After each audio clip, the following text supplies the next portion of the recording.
Well, it's all on the line on Friday night in Las Vegas, Oregon, Washington, the last Pac-12 championship. Everything you need to know right here, right now. Here we go.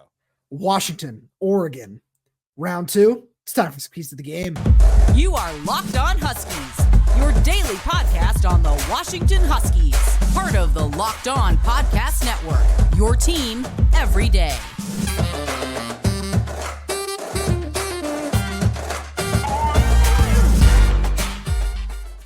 Welcome back into the Locked On Huskies podcast. I'm Roman Tomashoff. That's Lars Hanson. We write for Inside the Huskies of Fan Nation and Sports Illustrated. Thank you for making this your first watch or first listen of the day. Lars, today we are starting to really get into the nitty-gritty of the Pac-12 Championship Game with number 3 Washington taking on number 5 Oregon. And as always, we are going to start with our keys to the game on the offensive side of the ball. What do you think is the number one thing that the offense needs to do in this game?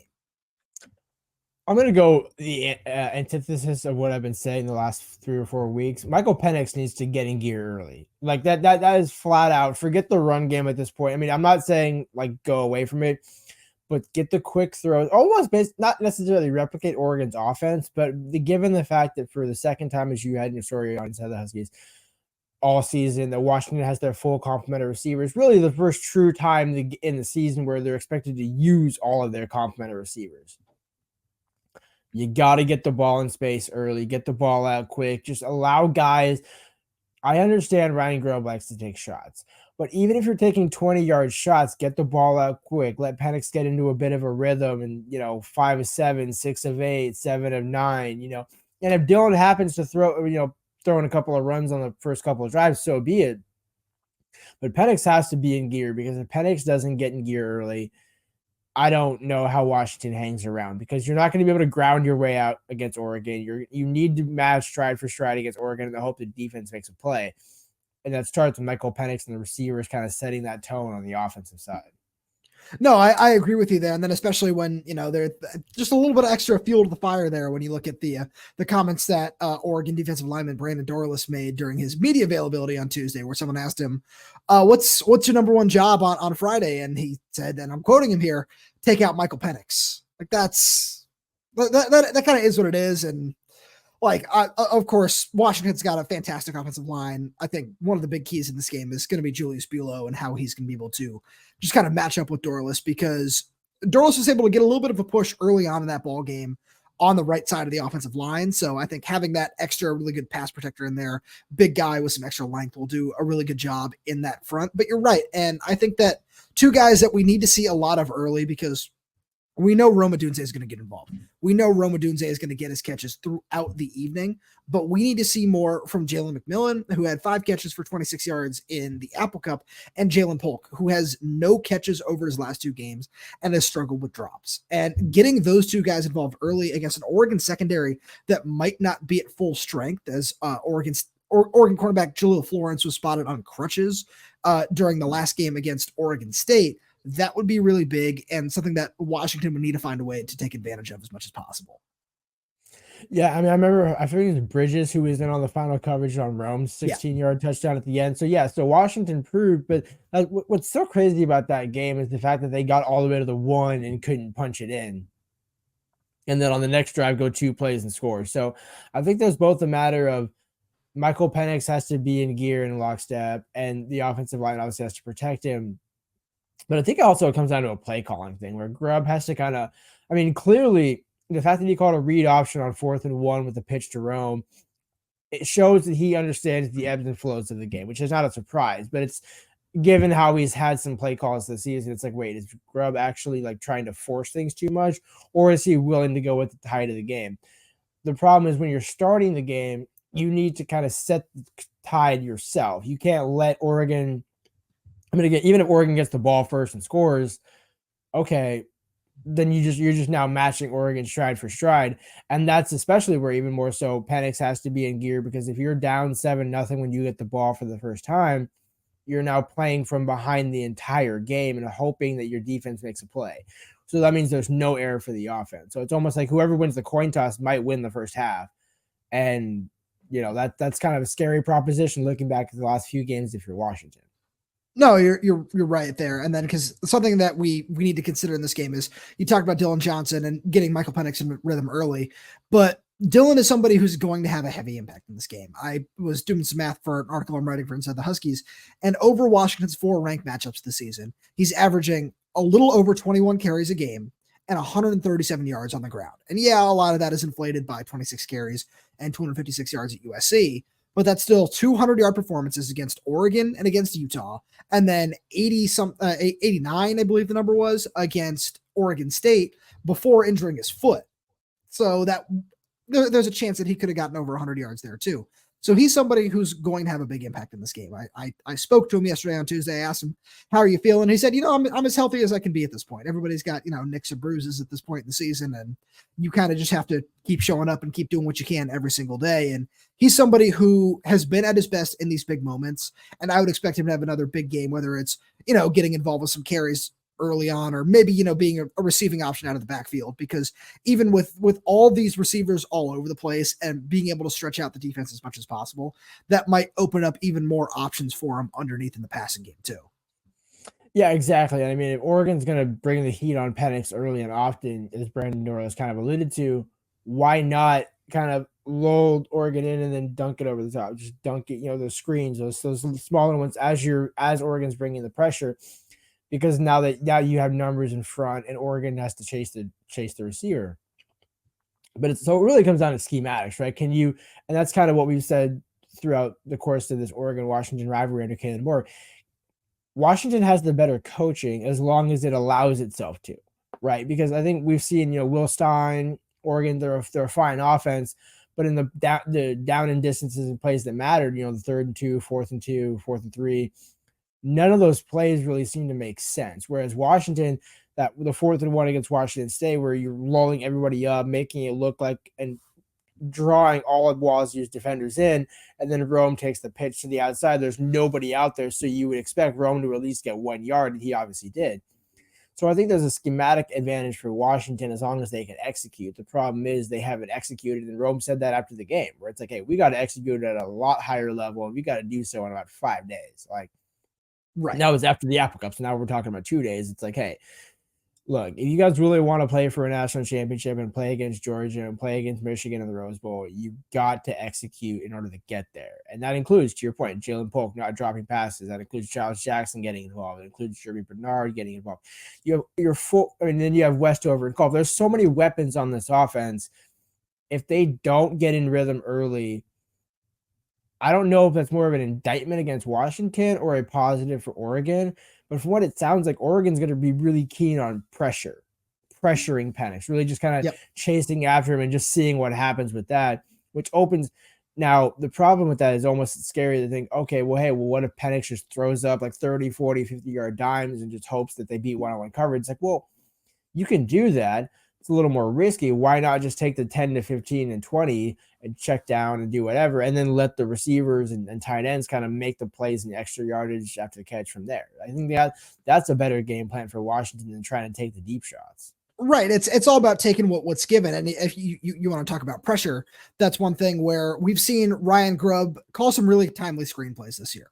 And I think one thing where the Jalen McMillan factor, him not being in the lineup, has hurt a whole lot is in that screen game, where he's used a whole lot on just different bubble screens, just all kinds of wide receiver screens on the outside, where you can get a couple guys blocking out there and usually just, have odd numbers and be able to rip off a big gain, or at least pick up a couple yards at most points. And that's something where we saw that a lot in the Oregon game too, where there's the nice tunnel screen to Rome over the middle, where there are all these different plays that Ryan Grubb just kind of knows how to call over the course of the game and just knows how to feel it out so well that I would expect to see a lot of that over the course of just the biggest game of the year, really, where Ryan Grubb will just kind of know where to take those shots, and having all of his guys back for this matchup should go a long way in that game.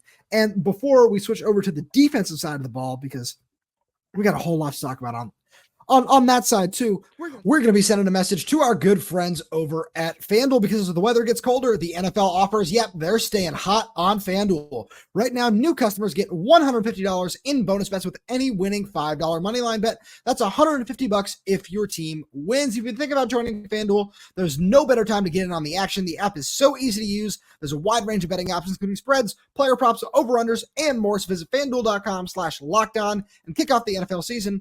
FanDuel is an official partner of the NFL, and stick around for later in this episode because just a reminder, Husky fans, Washington is still a 9.5-point underdog on FanDuel, so that's something to keep an eye on right there as we get closer to game time. And also stick around for later in this episode because Lars and I, we got some fun same game parlays cooking up. There's some anytime touchdown scorers in there. There's some good odds in there. Stick around.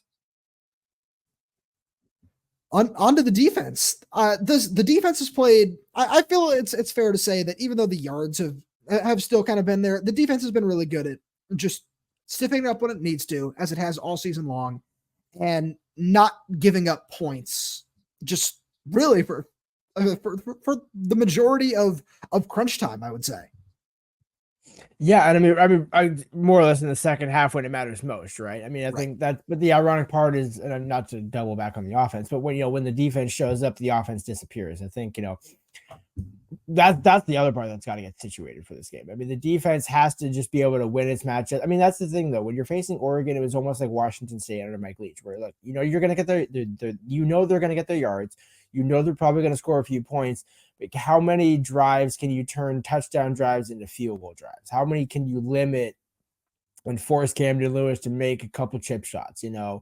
Because the more Oregon knows going for fourth down against Washington has not been successful. So does Dan Lanning triple down on that? Probably, knowing Dan Lanning. But if he doesn't, and he takes the points, that's where, hey, even because if you're Washington and say you give up a touchdown drive on the first drive and then you give up back-to-back field goals, instead of being down, and then you're only down 13-10, 13-7, depending on how Washington scores, versus if you're down 21-28. That's if Oregon can score it. If Oregon can score at will, it's over. Like if Washington can't, even put up some semblance, and I'm not saying they can't, but I'm just saying, like, if Oregon is able, because the only two teams to hold Oregon under 35 are Washington and Oregon State, because they got 38 against Texas Tech. So under 40 is that one, but 35 is the only two is Oregon State and Washington. So those two teams, of the two, Washington's got the better offense. So you just have to hope that the offense can kind of match stride for stride. But I mean, Eddie's got to make a play. The linebackers. I mean, this is a game built for Bralen Trice and those guys where, hey, you're going after, this is your last time to face Oregon, and it's for a national championship. That's basically how they have to view all of this. It's like, right, in the NFL when you're in the playoffs, like, hey, we are playing for a Super Bowl every single week. Now, we're not winning the Super Bowl every week, but you're playing for the right to win it. And the only way you can do that is by winning. Because if you lose to Oregon, CFP is gone. Pac-12 championship's gone. Like, maybe the CFP isn't gone, but you're now banking on a lot more things having to fall your way in the committee, not doing your loss to Oregon in a certain light. The best way to do that, use the motor that you have from not eBay Motors, but the one like eBay Motors with Bralen Trice off the edge, and this is a perfect opportunity for Bralen to eat. I mean, they had 5 sacks against Washington State, so there's enough mojo on this defense to say, hey, look, you guys, you can do this. And they are now basically about as healthy as they're going to be on defense in this game. I mean, we mentioned it, Thule will be probably more impactful. Cameron Fabiculana can probably be back. Yep. And then, and that's not to say that you still can't have a Steve and those guys coming in, but you want to make sure that you have as many healthy bodies as possible, because if Oregon's limited, and yes, Troy Franklin is without question a beast, but I don't think, aside from him and Bucky Irving, nobody really scares you on that offense. Like, there's Bo Nix, there's Bucky Irving, Jordan James, and Troy Jordan James. I was going to say Jordan James is the one where I think he can really play. And then one guy who I think also deserves mention is he's come on really well and played really well as of late is Tez Johnson too, the other receiver. Well, see that's what it was coming into the last game against Washington, and Tez didn't really do a ton. So like that, I think Washington has found a way to, if you can limit one of the two, you should limit Troy Franklin and let Tez do what he can do, right? Like I think if you're Washington, you double, almost like what teams do to Rome Odunze, where it's like, hey, we'll double Rome, maybe triple Rome, and if J-Mac or Polk or Westover or somebody else happens to catch the ball, so be it. But we're not letting this guy go off. That's kind of the message you have to have for Washington's defense. Okay, Troy Franklin can't finish the game with 8 to 10 catches for 150 yards and 2 touchdowns. Like that's just not acceptable. Like right. You have Terrence Ferguson be the guy that does it. Anybody else, and that's kind of Oregon's got some sneaky weapons as well, where their offense is schemed around quick, get the ball out. So Washington, it just comes down to being in the right position to make the tackle and then making a play. I think we've seen at times where certain players that have gotten less run over the last few games have been more apropos to want to try and just strip the ball out and do things like that instead of just making the simple basic tackle for a marginal to short gain. I'm talking about when Alfonso tried to go for the strip and ended up giving up an extra 7 or 8 yards on the catch, I believe against Utah or something like that, where it's like, hey, just make the tackle. No, you're right. And so I'm really glad you mentioned, especially at linebacker, because Carson Bruner has just been such a huge difference maker over the last couple of weeks, that seeing him get more run, because William Inge basically confirmed that he's going to be the starter this week over Tuputala, where he's just provided so much of a spark. And I know it's something we talked about on the show the other day, but I wanted to make sure we could dive into it a little bit more. That's the smaller, faster front that William Inge called the turbo package that we're going to see probably a lot more of in this game, where that's Bralen Trice and Zion Tupuola-Fatui on the edge, and then Voit Tanufi and Jacob Lane in the middle. So it's 4 true edge rushers, really, in terms of the actual position that they play. But lining 2 of them up on the inside just does so much more to try to contain Bo Nix, because we've seen Washington struggle with rushing quarterbacks that are a true dual threat all season long. We saw Taylor Green do a little bit of it in the first game. Noah Fifita did a decent job.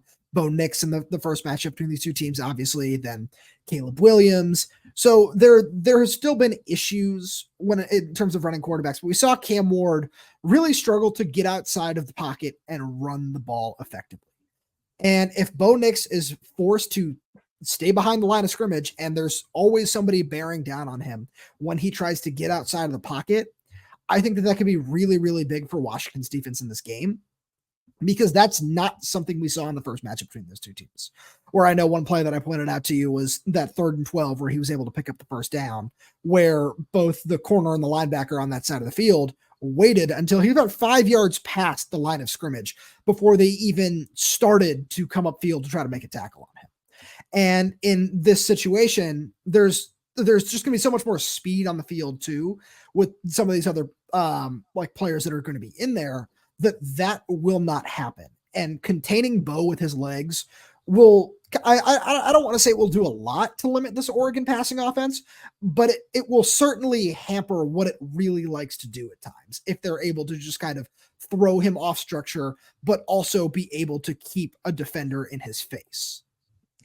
Right. Well, the ironic part about the turbo package is it's like the opposite of what they also need to do against Oregon, which is stop the run. Like that's kind of the other part of this, where Bucky Irving, I mean, Washington doesn't have the luxury that Oregon has, where you can turn to 2 backs and say, hey, get 150 yards today. Washington flat out doesn't have that. Oregon pretty much does. I mean, whether it's Jordan or Bucky or a combination of one of the two. I mean, man, I remember late in that game in the first matchup in October, where Bucky was stopped, I think 2 or 3 yards behind the line of scrimmage.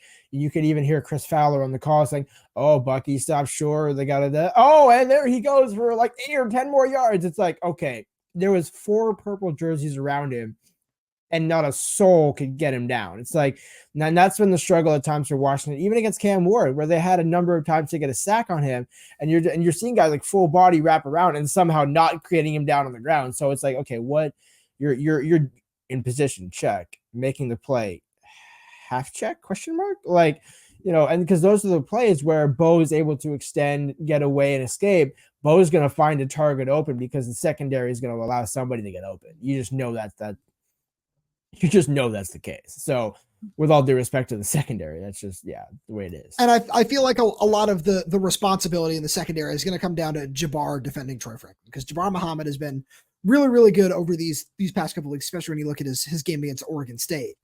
And he's going to be asked to do a lot because it really is hard to defend like a guy like Bo Nix when he gets off structure.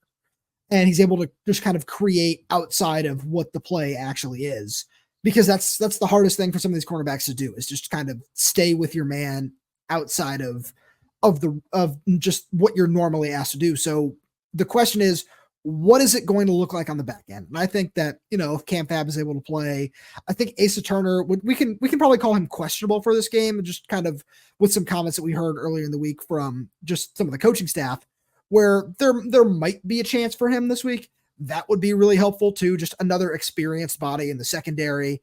And then McElveen has, I feel he's really come along, especially as just kind of an over the top guy, as a true free safety in coverage, that he's progressed in that aspect of his game. He still needs to do a better job kind of when he's asked to come down and play man coverage and some tackling, but he's progressing nicely, I would say. So I think that there's still some things to be excited about going forward, but it's all on the line this week, and you need to find a way to make those plays this week. And Washington has done a good job of making some interceptions in some big moments. They've got 14 on the year after this last game against Washington State. So they're doing a good job of picking the ball off, and it's going to be a different task against Bo Nix, who definitely does like to get the ball out quickly a lot of the times and just let his receivers make plays in space. So as you said earlier, the biggest threat in that instance is going to be just making sure that you wrap up and tackle. And Lars, it's time for our favorite segment of the week, because we're getting some bold predictions, and your always accurate score prediction, as we can call it. I know, 100% accurate. So I've once again forgotten who gets to go first in our favorite segment of the week. Oh, it's me. Oh, wow. The only reason I know that it's because last week I remember you were like, "Oh, I actually remember it," and you get to go first. And I'm like, "Okay, I thought you actually going first, so I'm going first last week. I know for a fact you're going first this week." You know what? Fair enough. I appreciate it. So I like going with the anytime touchdowns, but I feel like I can't open with that one. So I want to go with I want to go with the Dylan Johnson one. I like doing the Dylan Johnson ones on here. I think that we're going to go 120 total yards in this game. That's total, so that'd be rushing plus receiving. And I'm going to say he gets into the end zone twice. That might be one of each, probably two rushing, but I think that it's going to be a big day for Dylan Johnson. And he's been so good in these moments when Washington has had to rely on him. And I think that's going to continue on Friday. It's a good bet. What if I told you, but if you had to guess off the top of your head who has more rushing touchdowns, Dylan Johnson or Bucky Irving? I would say Dylan Johnson. Yep, exactly. Yeah, I'm looking at the numbers right here. It's like Bucky Irving. I'm looking at. Okay, so that's a good one. I like that. I will go. Let's go. I'll stay on the offensive side. Let's go passing. I'll do Penix. I'll go. What do we gotta do? Passing yards, right? We can do it's whatever you want. It's bold predictions. I'm looking on FanDuel at the same time, so I'm trying to make this a little easier. So I'm going to go Michael Penix finally gets over 300 yards. Okay. Which he hasn't done since I can't tell you when. And 3 touchdowns, because I think Dylan Johnson will have 2 rushing touchdowns. So 5 total team touchdowns. Okay. Get a couple Grady Gross kicks in there. I'm setting up my score prediction for later on. But give me Michael. I know it's not a bold prediction, but I think it's bold given the situation and what he's coming off of. I mean, 200-yard, 100-yard single touchdown game, So give me Michael Penix, 325 and 3 touchdowns. I like that. That's a good one. All right. I'm going to parlay these together. So this just to make sure that it's somewhat bold. So I'm going to go with the anytime touchdown. I'm going to get mine out of the way now. I'm going to make this a 3-leg.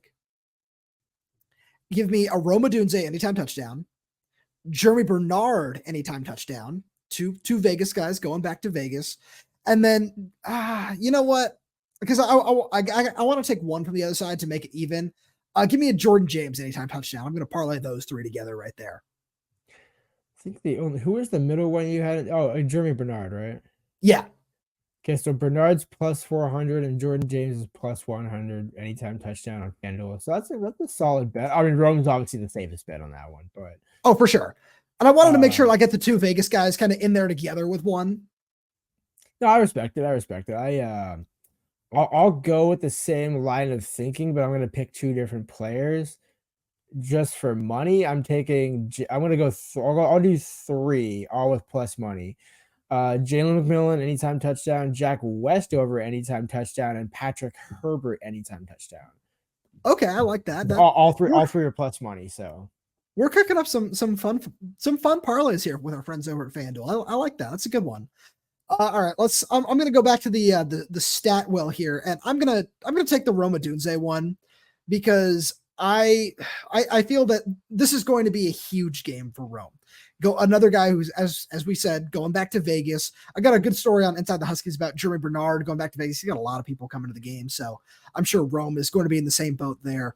But I think that just with Rome, what he was able to do in the last matchup against these two teams, and what he's probably going to be asked to do, especially when we see that Washington has its full complement of receivers back, Rome will probably see a lot of one-on-one coverage because they can't afford to commit more bodies to him on some of these other plays. So give me Rome Odunze. I'm going to go 9 catches. I'm going really big here. 9 catches for 140 yards. And I already said he was going to score a touchdown. So I'll leave that one kind of aside as for the other bowl prediction. So give me 9 catches and over 140 yards receiving.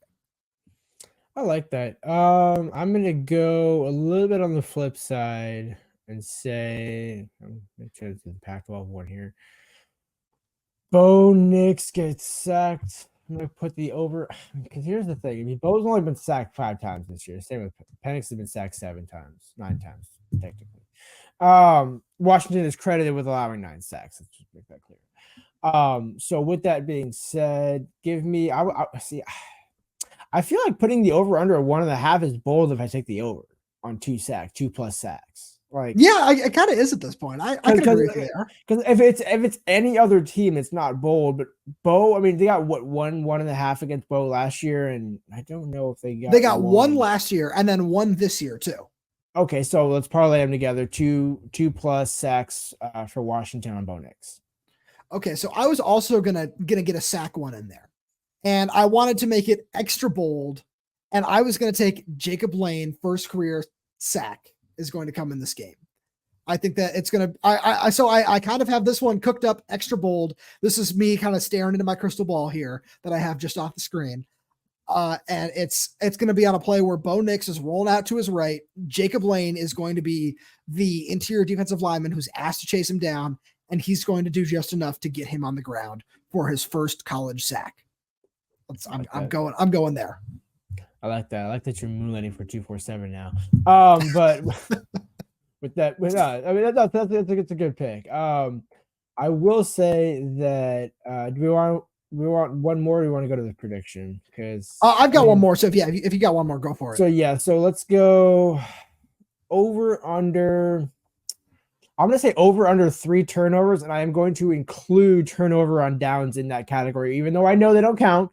Before this prediction, I'm saying they're counting, right? So Bo either throws a pick or Washington forces a fumble, maybe both, and then I think one of the two happens, and then they get 2 4th down stops in the game, one of which seals the win. Okay, so you're saying Washington's defense 3 Yes. plus turnovers, including turnover nets. Okay, got it. Yeah. All right. I'm going to take a tackle one from you because I thank you. I appreciate it. So, and this is going to be another parlay. I got another parlay here. There are going to be 2 players with 10 plus tackles for Washington's defense in this game. And they are both going to be linebackers. Edifwan Ulofoshio, another Vegas product of Bishop Gorman High School. Him and Carson Bruner will both have 10 plus tackles in this game. That's where we're going with this one for my last one. Pretty. I mean, it is bold that having 2 of them do it, right? But that's the last. I mean, I guess the only other bold one would be Dom Hampton, because if you could trio that parlay, like, because I mean, otherwise, I don't know who else is getting more than 5 tackles on this defense. So that's why I wanted to make sure that the numbers were big enough where it's big enough to call it bold. Plus, like, it's both those guys. It's like, I mean, yeah, of course. So that's why I had to parlay it together. So it's just so I have to go big or go home here. No, I respect it. I mean, that's what I did with the turnover on downs one, because I said the last fourth down stop on the side of the game, which leads to drum roll here. The Pac-12 Championship, Lars' always accurate score prediction. So I had Washington getting 5 touchdowns, right? 3 with Penix, 2 with Dylan Johnson, 3, 4, 5. That's right. 35. You said, right? So that's 5, and you also said a couple of Grady Gross field goals. Right. So that's we're talking 35. So I'm gonna say 1 Grady Gross field goal. Okay. So 38, Washington 38, Oregon 34. Okay. Because here's the thing. That last field goal gets it to 38. Oregon then has to get a touchdown drive. That's the fourth down stop that wins them the game. All right. So you also have a crystal ball off screen. You just didn't want to talk about it. Okay. I see. Exactly. Should be a good game. Now we can, kind of know what we're going to see. And I mean, I think there's no way that Washington gets blown out, but I don't think Washington blows Oregon out either. I think the line for Vegas almost is actually kind of good, because it allows so many people to bet it. Because if anything, you're betting the plus 9.5, right? You're betting Washington to cover, knowing that Oregon can still win the game at 6-5-4, whatever you want to call it. Washington doesn't have to win outright, but if they lose by anything less than a touchdown, 2 possession score, yeah, I mean, Washington hasn't lost to Oregon since, what was it? 2021, 2021, right. And even that one was a close game. So yeah, I mean, these teams are always going to play each other close, and this team has got too much destiny on them. So I already kind of made a future investment on my flight. So we'll see how it works out. Lars, as always, thank you so much for being here with us. Bold predictions I know you and I always have so much fun with these. Thank you to all the everydayers out there for tuning in. Make sure on our Friday episode, you turn into that one as well, as we will be joined by our good friend, Mr. Spencer McLaughlin of Locked On Ducks, for a crossover episode for all the Oregon fans that we know are going to flood the comments and say, well, this wasn't objective. It was all about Washington. You came to Locked On Huskies. Like that's what we do here. We have some fun. We make some bold predictions, and we talk about the Huskies.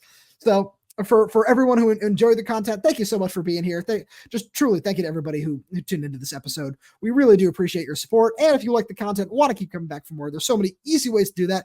Make sure you subscribe wherever you get your podcast, whether that's YouTube, Spotify, Apple Music, Amazon Music. We are there. We are everywhere. We are updating this channel every single day with new content. There's always something new going on over here on Locked On Huskies. Make sure you follow us on Twitter. Make sure you leave a like on the video. Leave us a 5-star review for your audio only. Leave us a comment down below if you have any questions, comments, concerns of any kind.